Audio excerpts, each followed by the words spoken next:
dari sharing-sharing dari beberapa teman, terus akhirnya saya berpikir ini perlu dibagikan deh. Semalam juga sharing dengan Om Agus, saya rasa ini perlu dibagikan. Semoga ini berguna ya buat teman-teman. Nanti simak terus video ini, jangan lupa. Di Mari sendiri itu lebih cenderung suka sama bahan itu yang spekter banget atau yang biasa-biasa saja pun?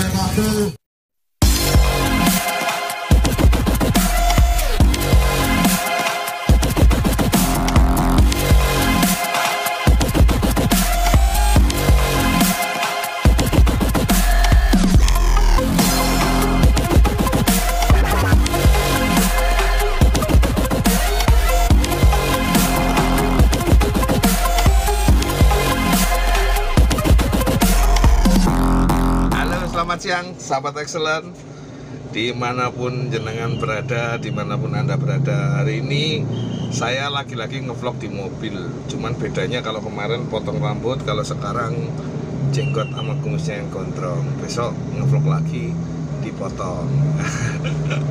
Bercanda.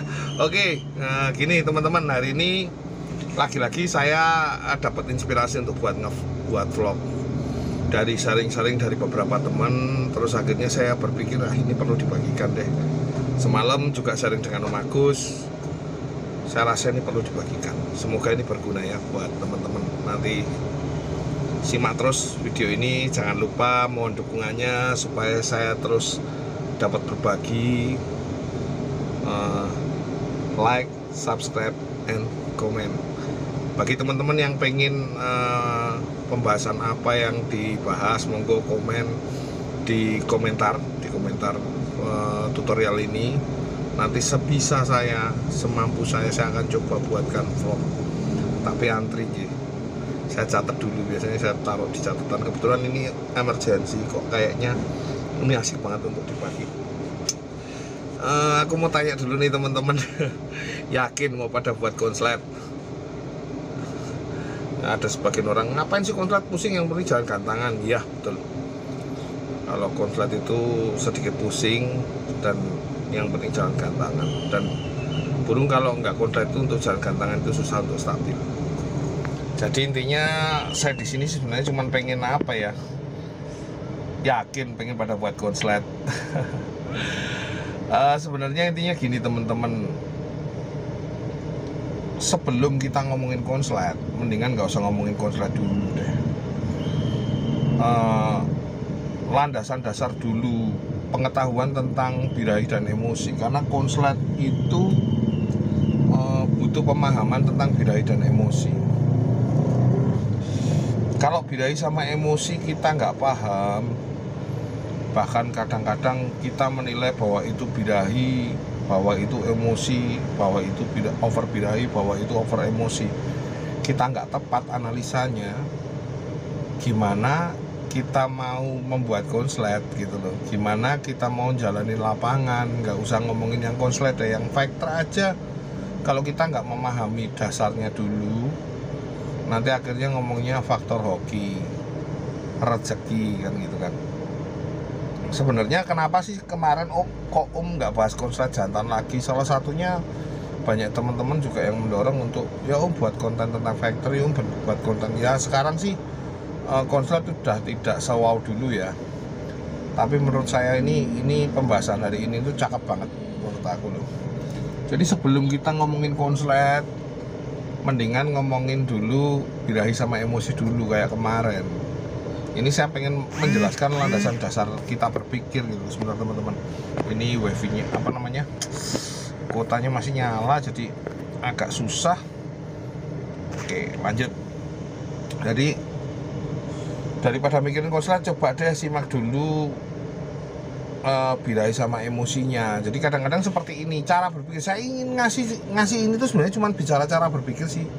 Coba bayangin teman-teman, ada orang yang bilang yang istilahnya melihat satu burung dan dia akan ngomong birahi, yang satu ngomong dia akan ngomong emosi. Dan ketika pemahaman itu salah, kita akan susah untuk mengarah ke posisi yang benar gitu. Terus misalnya burung birahi tinggi terus ngomongnya itu emosi, terus kita dipakai cara untuk mengatasi emosi, padahal itu birahi. Atau emosi tinggi, kita pakai cara untuk mengatasi birahi. Lah kan kebalik-balik, akhirnya jadi arahnya salah.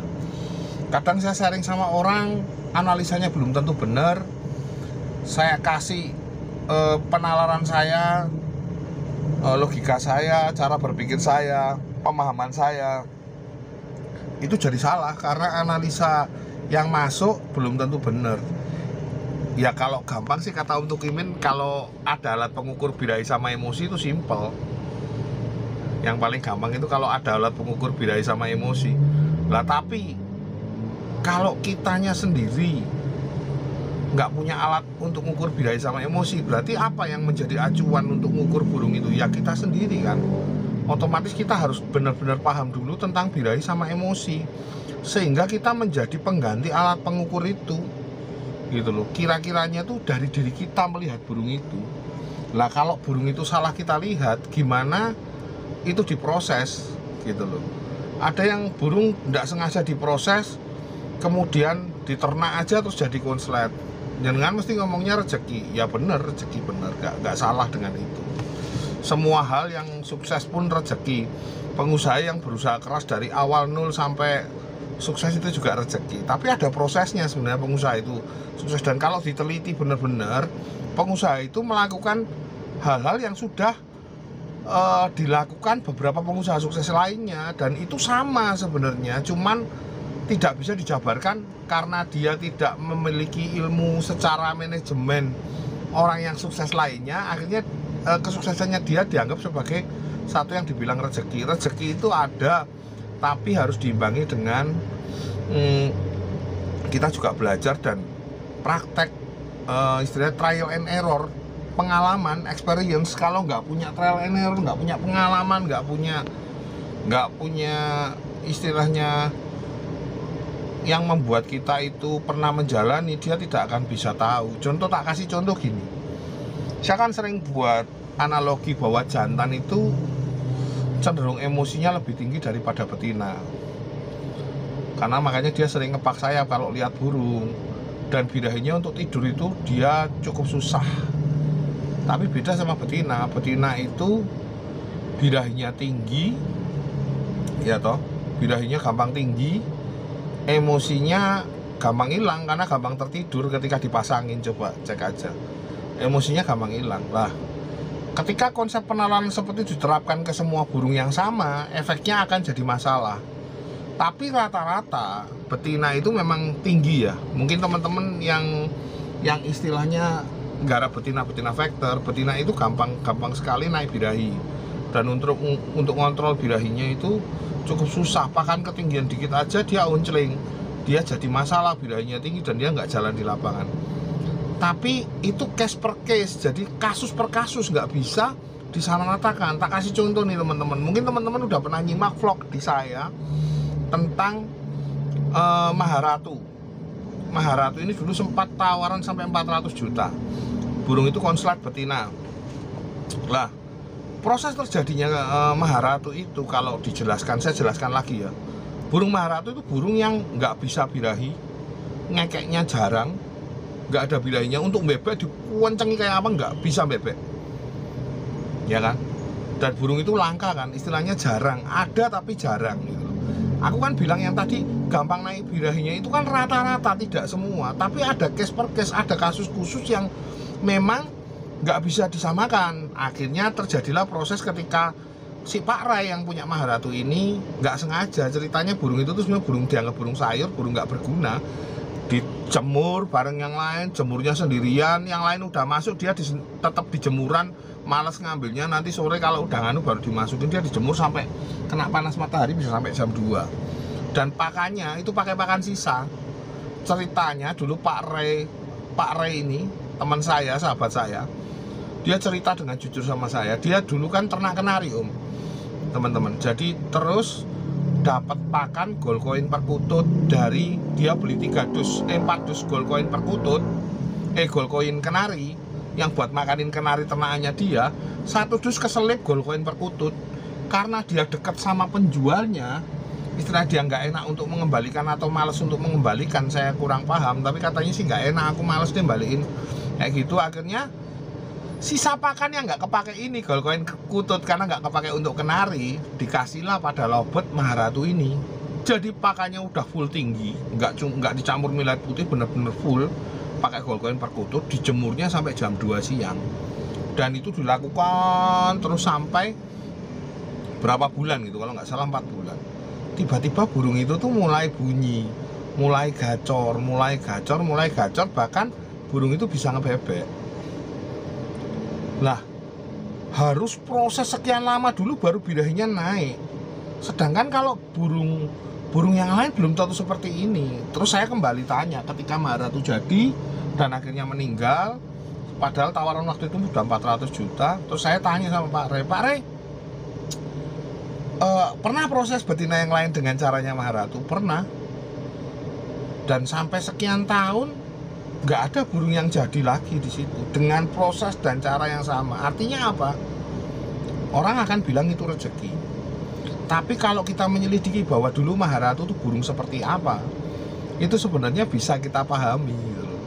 Semua di dunia ini itu ada logikanya, ada ilmunya sebenarnya. Cuman semua rata-rata masih misteri. Kita contoh aja ya, listrik itu nggak dilihat, tapi ada gitu loh. Remote TV yang bisa nyalain TV dengan jarak tertentu, tidak ada. Remote TV itu kelihatan kecuali pakai tongkat di PC TV-nya, nggak kelihatan, tapi bisa dideteksi. Maksudnya bisa diselidiki, dan itu ada. Sinar laser yang buat remote TV itu ada dan bisa mematikan tanpa harus menyentuh TV-nya dengan remote gitu loh. Jadi pemahaman itu kalau untuk orang dulu mungkin wow, seperti sesuatu yang ajaib atau istilahnya sulap, atau bahkan bisa dikatakan mistis atau magic. Tapi karena pengetahuan sekarang itu lebih canggih, jadi akhirnya dibisalah itu diilmiahkan. Dan burung lobet itu saya coba cari, itu ternyata menurut saya, mohon maaf untuk teman-teman, saya tidak menggurui lagi ya, menurut saya itu memang bisa diilmiahkan.